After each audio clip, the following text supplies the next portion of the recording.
Bienvenue tout le monde dans un épisode de Questions de perspective gaming dans lequel j'avais envie de vous parler de mon deck Mauve.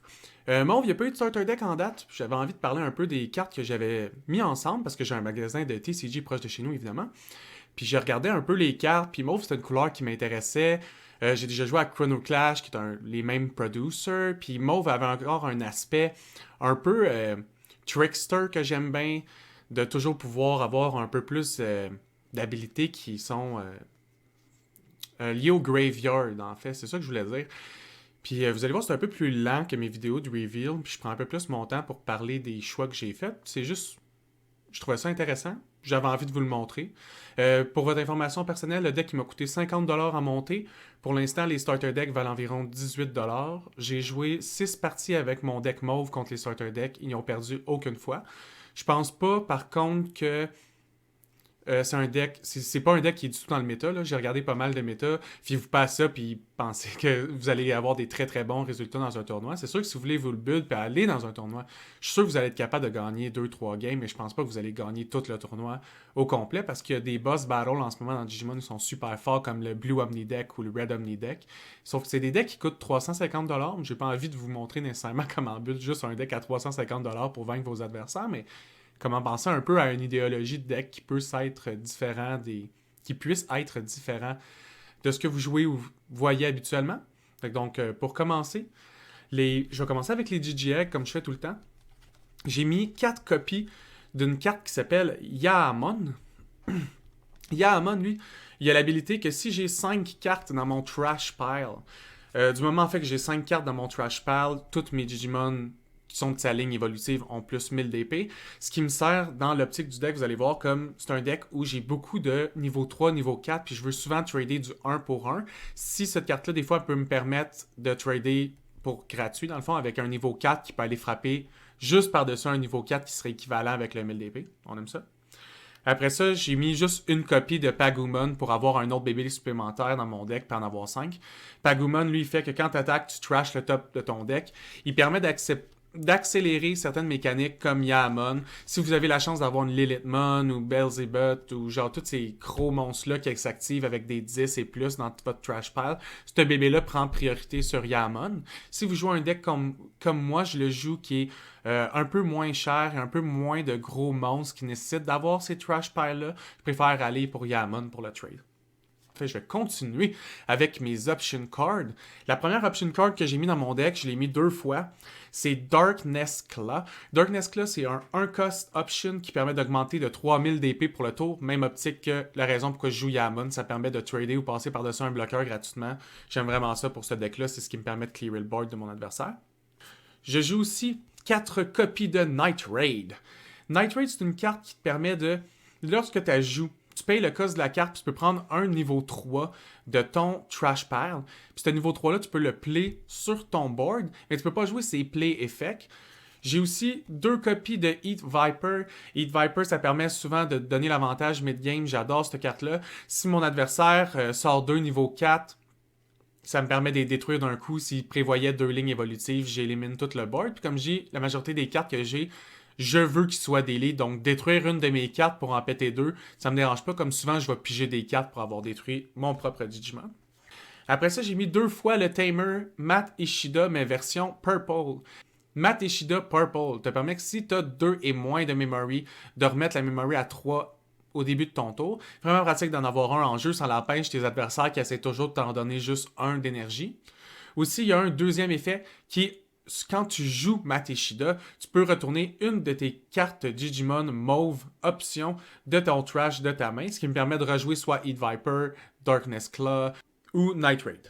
Après ça, je vais enchaîner avec mes niveaux 3, mes rookie Digimon. Ma liste commence avec 2 copies de Demi-Devimon. Demi-Devimon, c'est une évolution à 0 de cost, c'est juste pour ça qu'il est là. C'est un niveau 3, 3000 d'épée. Si j'y mets le boost à 6000, il peut trader 1 pour 1 avec des bloqueurs à 6000. C'est vraiment pratique.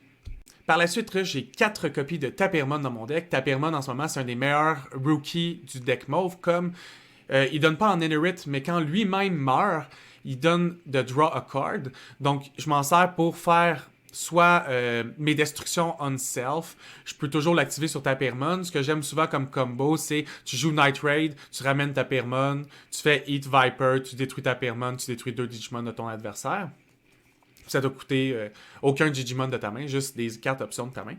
Après les 4 copies de ta Permon, j'ai 4 copies de Tsukaimon.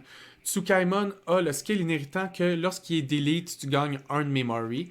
Encore une fois, juste j'aime la possibilité que quand je perds quelque chose, j'ai un petit quelque chose qui m'est redonné.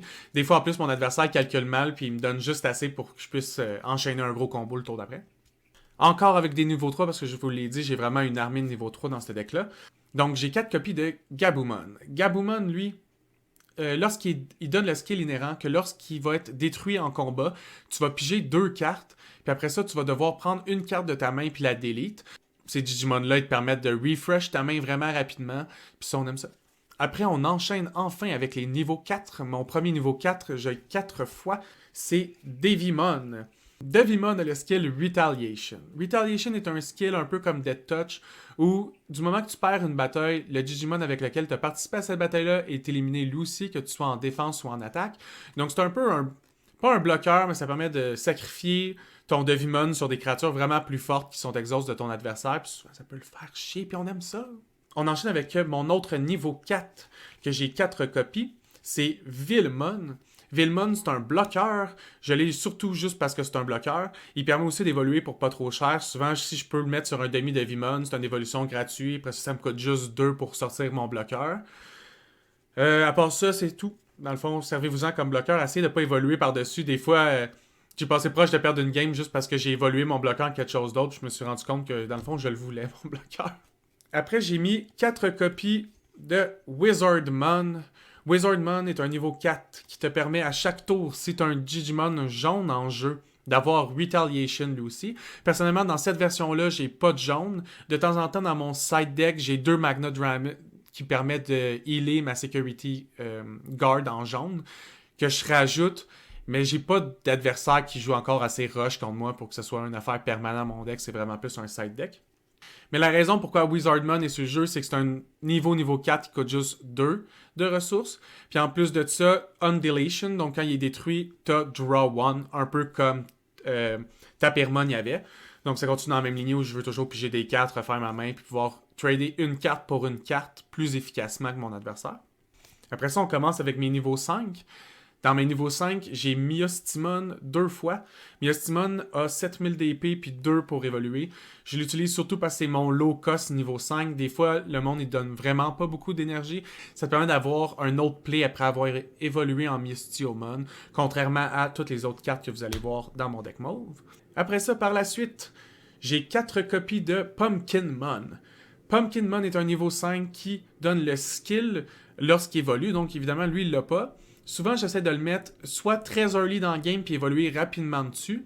Parce que Undeletion, quand il se fait détruire, il y a Draw 2 puis tu trash une card. Un peu comme Gabumon avait dans mon niveau 3. Si je réussis à faire une ligne évolutive où qu'il y a les deux dessus, je peux piger 4 cartes et en détruire 2. Puis ça refait toute ta main. Ça surprend vraiment beaucoup ton adversaire. Par la suite, j'ai mis 3 copies de Were-Garurumon. Were-Garurumon a le skill inhérent qui donne à l'évolution que lorsque tu attaques, tu peux delete un de tes propres Digimon pour unsuspend le Digimon qui a évolué de Were-Garurumon. Souvent, je m'en sers late game pour faire des combos où je joue Night Raid, je ramène ta Permon, j'attaque avec celui qui a évolué de Were-Garurumon, je delete ta Permon, je draw card, puis en plus de ça, je peux ramener et réattaquer avec l'évolution. Donc après ces 3 copies-là, j'ai mes boss battles. Mon premier boss battle, je l'ai juste une fois. Il s'appelle Boltmon. La raison pourquoi je l'ai, c'est que j'aime ça avoir plus que 4. Habituellement, même, j'en aurais 7 des niveaux 6. Pour l'instant, à cause des starter decks, la façon qu'ils sont faites, je trouve ça unfair de juste stacker des niveaux 6, les sortir, puis regarder mon adversaire, rien pouvoir faire. La raison aussi pourquoi il est dans mon deck comme niveau 6, c'est qu'il coûte juste 2 de ressources évoluées pour un niveau 6 pour 12 000 d'épée.